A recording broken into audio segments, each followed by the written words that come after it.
Good morning, students. In today's class, we are going to start chapter 4 in geography, that is minerals and power. In this chapter, we will study the topics that is minerals, mining, distribution of minerals, power resources, and conservation of minerals. In today's class, we are going to study about minerals and mining. Introduction. Human civilization owes a lot to the knowledge and application of metals and minerals, for they provide the basis of machinery on which modern manufacturing depends. The Earth's crust is made up of rocks and minerals. We use metals and minerals for various purposes in our daily life. Here we are going to learn about these in detail. Human civilisation जो है वो बहुत ज़्यादा जो है depend है इस चीज़ पे कि हमें जितना नॉलेज है और एप्लीकेशन जो भी मेटल और मिनरल्स हमें मिले हुए हैं उसके बारे में, और साथ ही साथ ये हमें बेसिस प्रोवाइड करता है मशीनरी का जिस पे मॉडर्न मैन्युफैक्चरिंग डिपेंड करती है। अर्थ का जो क्रस्ट है वो बहुत सारे रॉक्स और मिनरल्स से मिल के बना हुआ है। हम मेटल्स और मिनरल्स का यूज़ करते हैं अपने डेली लाइफ में डिफरेंट पर्पसेस के लिए। इस चैप्टर में हम उसी के बारे में डिटेल में पढ़ेंगे। Okay, minerals. Mineral is a chemical compound or element that occurs naturally. These are the building blocks of the earth as they constitute all the rocks found on our planet. A mineral has great economic value, that is why it is regarded as a natural resource. It is extracted because of its high value and utility. There are several thousands of known minerals with dozens being discovered every year. Mineral chemical compound या फिर element होता है जो कि naturally अकर करता है। ये building blocks होते हैं अर्थ के, क्योंकि इनमें जो है जितने भी रॉक्स होते हैं ना, हमारे प्लैनेट पे जितने भी रॉक्स मिलते हैं वो सारे मिनरल में कॉन्स्टिट्यूट होते हैं। मिनरल की बहुत ही ज़्यादा अच्छी इकोनॉमिक वैल्यू होती है, इसीलिए इसे हम नेचुरल रिसोर्स भी बोलते हैं। इसे एक्सट्रैक्ट किया जाता है क्योंकि इसकी वैल्यू बहुत हाई होती है और यूटिलाइजेशन मीन्स इसका यूजेज बहुत ज़्यादा होता है। ऐसे बहुत सारे जो है हज़ार तरीके के मिनरल्स हैं जो मतलब डजन्स ऑफ मिनरल्स हैं। ऐसा नहीं है कि सिर्फ कुछ ही मिनरल्स है, डजन्स ऑफ मिनरल्स है जो कि हर साल डिस्कवर किए जाते हैं। Examples of common minerals are mica, iron, copper, limestone, gold, silver, feldspar, etc. Minerals are found everywhere but are not evenly distributed. They are formed under different physical and chemical conditions such as varying temperature and pressure. Their formation is closely linked to the rock type and its geological process. Rocks from which one or more minerals are extracted are called ores. Example, iron ore. Minerals have distinctive properties such as color, hardness, crystalline structure, luster, and specific gravity. Mica, iron, copper, limestone, gold, silver, felspar जो है ये common examples हैं minerals के। Minerals हर जगह पाए जाते हैं बट इनका डिस्ट्रीब्यूशन इवन नहीं होता है, एक जैसा नहीं होता है। ये बेसिकली इनका फॉर्मेशन जो है वो डिफरेंट बहुत ही फिजिकल और chemical condition different physical chemical condition में होता है, जैसे कि टेम्परेचर और प्रेशर का वेरी करना। इनके फॉर्मेशन जो है वो इससे लिंक होता है कि वो इनका रॉक का टाइप क्या है और इनका जियोलॉजिकल प्रोसेस क्या है। रॉक जिससे एक या एक से ज़्यादा मिनरल को एक्सट्रैक्ट किया जाता है उन्हें ओर्स कहते हैं, जैसे आयरन ओर। मिनरल्स की डिस्टिंक्टिव प्रॉपर्टी होती है जैसे कि colour, hardness, crystalline structure, lustre और specific gravity. Rock is made up of minerals. Most rocks are made up of a combination of several minerals in various proportions. For example, granite, igneous rock consists of feldspar, quartz, mica, and amphibole. A few rocks might just have one mineral.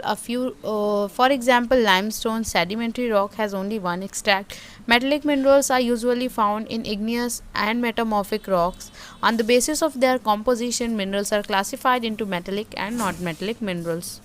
Rock जो है वो minerals से मिलके बना होता है। ज़्यादातर जो रॉक्स होते हैं उनका कॉम्बिनेशन वो डिफरेंट मिनरल्स के डिफरेंट प्रोपोर्शन पे डिपेंड करता है, जैसे कि ग्रेनाइट जो कि इग्नियस रॉक से बना है उसमें फेल्सपार, क्वार्ट्स, माइका और एम्फीबोल होता है। कुछ रॉक्स ऐसे भी होते हैं जिनमें सिर्फ एक ही मिनरल होता है, जैसे लाइमस्टोन सेडिमेंट्री रॉक होता है, उसका सिर्फ एक ही एक्सट्रैक्ट होता है। मेटलिक मिनरल्स जो है यूजुअली इग्नियस और मेटामॉर्फिक रॉक्स में पाए जाते हैं। अगर हम कॉम्पोजिशन की बात करें तो उसके बेसिस पे मिनरल्स को दो पार्ट में क्लासीफाई किया गया है, मेटलिक और non metallic mineral. Metallic mineral जो है वो फर्दर क्लासीफाइड है नॉन फेरस और फेरस मिनरल्स में। Metallic minerals. Metallic minerals are minerals that contain one or more metallic elements. They occur in rare natural form concentration known as mineral deposits. These deposits can consist of variety of metallic minerals consisting valuable metals such as nickel, copper, zinc, lead and gold. We use some of these in our daily life. Metallic minerals are chemically processed to extract the useful metals contained therein. Metals such as nickel, copper, and zinc are important since they are used for numerous purposes. Metallic minerals वो minerals होते हैं जिनमें एक या एक से ज़्यादा metallic element होता है। ये बेसिकली रेयर होते हैं और नेचुरली फॉर्म कंसंट्रेशन में इनका अकरेंस होता है, जिन्हें हम मिनरल डिपॉजिट बोलते हैं। ये डिपॉजिट जो है वो उनमें बहुत ज़्यादा वैरायटी होती है मेटलिक मिनरल्स की, जिसमें वैल्यूएबल मेटल जैसे निकल, कॉपर, जिंक, लेड और गोल्ड होता है। इसमें से कुछ ऐसे हैं जो हम अपनी डेली लाइफ में यूज़ करते हैं। मेटलिक मिनरल्स जो है वो केमिकली प्रोसेस्ड होते हैं, जिससे कि हम एक्सट्रैक्ट करते हैं जो भी यूज़फुल मेटल है जो कि उनके अंदर ऑलरेडी प्रेजेंट होता है। मेटल जैसे कि निकल, कॉपर, जिंक जो है वो इम्पॉर्टेंट है क्योंकि इन्हें हम बहुत सारी चीज़ों के लिए यूज़ करते हैं। Non-metallic minerals. These minerals have no metal content. These include graphite, gypsum, talc, limestone, mica, gemstone, etc. Usually these are found in sedimentary rocks. Coal, oil and natural gas are also non-metallic minerals, often referred to as mineral fuels. Non-metallic minerals में कोई भी metal content नहीं होता है। इनमें जो है graphite, gypsum, talk, limestone, mica और जेमस्टोन्स आते हैं। यूजुअली ये सेडिमेंट्री रॉक में पाए जाते हैं। कोल, ऑयल और नेचुरल गैस जो है वो नॉन मेटलिक मिनरल हैं, जिन्हें हम मिनरल फ्यूल के नाम से भी जानते हैं। Mining. The extraction of minerals is known as mining. Mining has helped many industries and encouraged several activities that use minerals and power resources. Mining accounts for about 2% of the gainfully employed people in the world. There are three main types of mining depending on where and how a deposit is located. It is cheaper to mine a substance when it is on the earth's surface or close to it. Many minerals are found deep inside the earth. Some might be under the seas, rivers and lakes. Again, minerals may occur as a compact mass or might be widely scattered. Therefore, we have different processes to deal with different minerals: open cast mining, placer mining and underground mining. Minerals के extraction को ही mining बोलते हैं। Mining की help से जो है जो industries हैं वो और साथ ही साथ जो सेवरल एक्टिविटीज़ हैं उनको इनकरेजमेंट मिला है, जहाँ पे मिनरल और पावर रिसोर्सेज का यूज़ होता है। माइनिंग जो है वो 2% जो है वो गेनफुली एम्प्लॉय करती है पीपल को ऑल अराउंड द वर्ल्ड। 3 तरीके की माइनिंग होती है, डिपेंड करता है कि कहाँ और कैसे जो है वो डिपॉजिट लोकेटेड है। बहुत चीप होता है अगर वो अर्थ के सरफेस या अर्थ के सरफेस के क्लोज है, तो वो काफ़ी चीप पड़ता है माइन करना किसी सब्सटेंस को। हर मिनरल कुछ मिनरल होते हैं जो अर्थ के इनसाइड भी पाए जाते हैं, कुछ अंडर द सीज, रिवर्स और लेक्स में पाए जाते हैं। अगेन मिनरल जो है वो अकर कर सकता है कॉम्पैक्ट मास, और ये हो सकता है कि इधर उधर जो है स्कैटर्ड हो।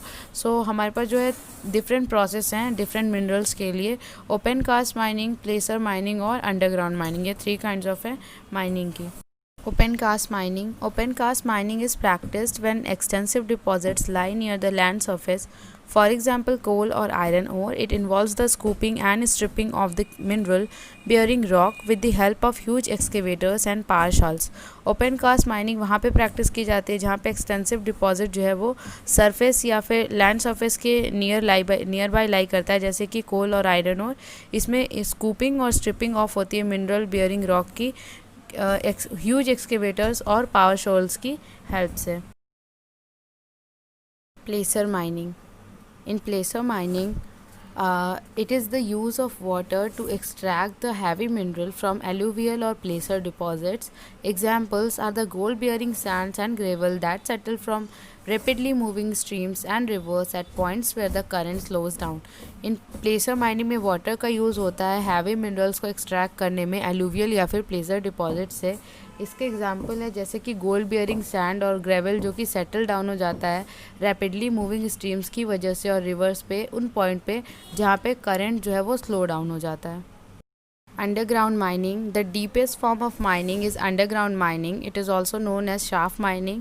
A shaft or a tunnel is dug underground to reach the mineral deposits that occur at great depth. Elevators or lifts are installed to carry the mineral deposits to the surface.